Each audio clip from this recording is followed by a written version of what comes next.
राधा कृष्ण के चैनल पर आप सभी का मैं स्वागत करती हूँ। आप सभी को मेरा राधे राधे। हरे कृष्ण कृष्ण कृष्ण हरे हरे, हरे राम राम राम हरे हरे, हरे कृष्ण कृष्ण कृष्ण हरे हरे। राजा जनक ने धनुष यज्ञ में राजा दशरथ को क्यों नहीं बुलाया था? दूर दूर से राजा बुलाए गए थे, लेकिन राजा दशरथ को ही क्यों नहीं बुलाया गया था? क्या कारण था? सुनिए, आप लोगों को पूरी जानकारी देते हुए इस कथा को आप लोग पूरी जरूर सुनिएगा। कथा बहुत ही अद्भुत है। आप लोगों से विनती है कि आप लोग चैनल को लाइक शेयर सब्सक्राइब जरूर करिएगा, जिससे आपको आगे की कथाएं मिलती रहेंगी। अब आप लोगों को राजा जनक ने क्यों नहीं बुलाया था? राजा दशरथ को श्रवण कुमार की हत्या का पाप था। राम जन्म के पहले ही श्रवण कुमार की हत्या हुई थी। तो राजा दशरथ ने जब श्रवण कुमार की हत्या की थी तो उनका पूरा शरीर काला पड़ गया था।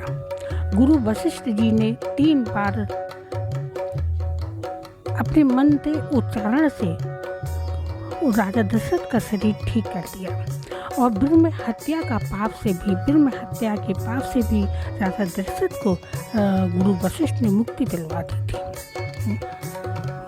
मुक्ति मिल गई थी। ये बुलाने का कोई कारण नहीं था, लेकिन कुछ भी नहीं था। क्या कारण था कि राजा जनक ने राजा दशरथ को नहीं बुलाया था? एक राजा की एक ही संतान थी। राजा ने अपने पुत्र की शादी बड़े धूमधाम से की थी। कुछ समय बाद उसकी बुद्धि ऐसी हो गई कि वह भगवान के प्रति प्रेम करने लगा और घर छोड़ के जंगल में जाके तपस्या करने लगा। एक बार भयंकर तूफान आया। एक पक्षी का जोड़ा था, एक दूसरे से बिछड़ गए। दोनों पक्षियों में उसकी पत्नी तो वहाँ आ पहुँची जहाँ पर वो लड़का तपस्या कर रहा था। वहीं पर एक पेड़ था, उसी पर वह बैठ गई और सोच रही थी कि मेरा पति कहाँ गया। सोच ही रही थी, तब तक उसका पति भी उड़ते उड़ते आ जाता है। तभी उसकी पत्नी कहती है, इतने परेशान होकर क्यों आई? थोड़ा रुक रुक कर आते।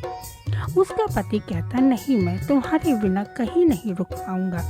ये पेड़ के नीचे जो लड़का बैठा है, ये अपनी पत्नी को छोड़कर यहाँ तपस्या करने आया है। मैं ऐसा कभी नहीं करूँगा। लड़के ने ये बात सुनी तो वहाँ से भागा। रास्ते में एक गाय कीचड़ में फंसी थी। कई साधु जन उनको निकालने में लगे हुए थे। उस लड़के को साधु जनों ने आवाज़ दी, उसने नहीं सुना। साधु जन क्रोधित हो गए और उसको श्राप दिया कि जिसके प्यार से तू भागा जा रहा है, उसको देखते ही तू गधा बन जाएगा। वह घर पहुंचा। उसकी पत्नी बड़े खुश होकर उसके सामने आई। उसकी पत्नी ने देखा उसका पति उसके सामने ही गधा बन गया। उसकी पत्नी ने सोचा, अब क्या करूं, किसको बताऊं, क्या बताऊं। वह चुपके से छिपके से अपने गधे पति को लेकर बाहर निकल गई और वहीं पर काम करने लगी। जो कुछ पैसा मिलता उसी पैसे से अपने पति को खिला देती और खुद खा लेती। यही दिनचर्या, यही सिलसिला उसका चलता रहा। जहाँ ये काम करती थी मिट्टी गिट्टी का, वहीं पर एक राजा का महल था। रानी उस लड़की को गधे के साथ देखती रही और एक दिन उसको बुलाकर पूछा। उसने सारी कहानी बताई।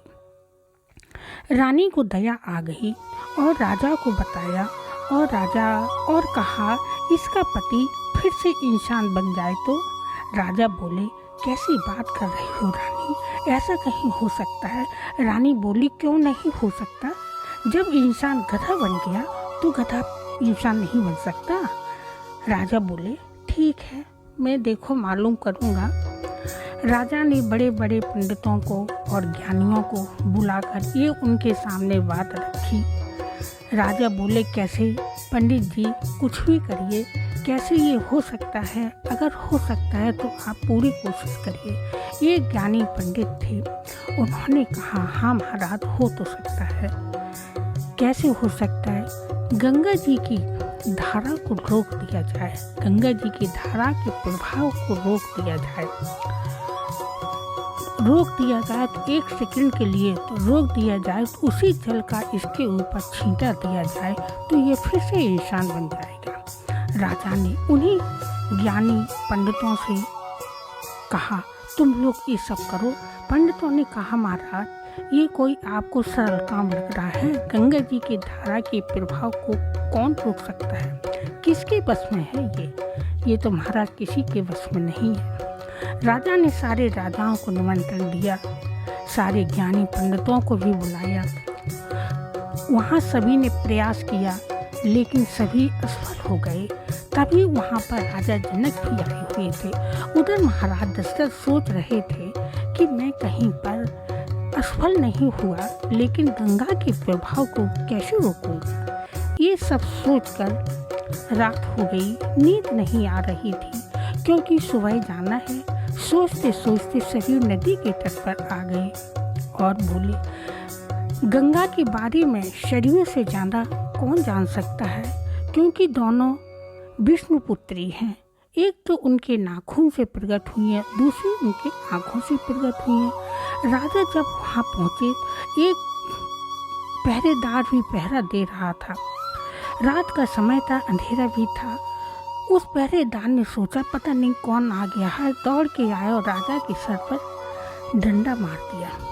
राजा गिर गए और चिल्लाने लगे तो उसने देखा महाराज आप इतनी रात में। राजा ने सारी कहानी सुना दी और वह बोला महाराज आप इतनी छोटी सी बात को लेकर इतने परेशान क्यों? ये तो काम मैं कर दूंगा। आप सुबह अपना रथ और साथी को तैयार रखना और अपना खत लिख देना कि मैं बीमार पड़ गया हूँ, नहीं आ पाया, मैंने इसको भेजा है। राजा ने खत लिख दिया और अपने सारथी और रथ को तैयार कर दिया और खत लिख के दे दिया तो कि मेरी तबीयत खराब होने की वजह से नहीं आ पा रहा, आपका जो भी कार्य हो इससे करवा लेना। पत्र देकर उसको भेज दिया। वो पहरेदार या दूत उस चौकीदार ने पत्र को उस राजा को दे दिया। राजा ने पत्र पढ़ा। राजा परेशान था क्योंकि किसी ने ये कार्य नहीं कर पाया था। सोचने लगा ये कैसे करेगा, महाराज दशरथ तो आए नहीं है, उस गंगा के प्रभाव को ये कैसे रोकेगा। उस पहरेदार ने गंगा मैया में घुसकर प्रार्थना की, माँ मेरा कार्य हो जाए, माँ मेरी प्रार्थना स्वीकार करना। गंगा मैया के प्रभाव को उस पहरेदार ने गंगा मैया के प्रभाव को रोका। सभी लोग पहले तो घबरा रहे थे, लेकिन सभी लोग खुश हो गए कि राजा दशरथ नहीं, अब कुछ नहीं हो पाएगा। सब लोग सोच रहे थे राजा दशरथ नहीं आए तो कुछ नहीं हो पाएगा, लेकिन उस चौकीदार ने दिखा दिया कि उस जल को जब धार प्रभाव को रोका तो पंडितों ने जाके उस गधे के ऊपर पानी का छिड़काव कर दिया। वह फिर से इंसान बन गया। वो अपने पति को लेकर अपने घर चली गई तो वहाँ पर राजा जनक भी आए थे। तो राजा जनक ने कहा कि राजा दशरथ नहीं आए और अपनी जगह पर और किसी को भेज दिया है, ये तो अच्छा नहीं किया, और किसी को भेज दिया है। और अगर मैं यज्ञ में उनको बुलाता तो ऐसे ही वो मेरे साथ भी करते। इसलिए राजा जनक ने राजा दशरथ को धनुष यज्ञ में नहीं बुलाया था। राधा कृष्ण की जय। हरे कृष्ण कृष्ण कृष्ण हरे हरे, हरे राम राम राम हरे हरे, हरे कृष्ण कृष्ण कृष्ण हरे हरे, हरे राम राम राम हरे हरे। आप लोगों से मेरी एक विनती है कि आप लोग कमेंट बॉक्स में राधा कृष्ण जय जय श्री राम जरूर लिखिएगा।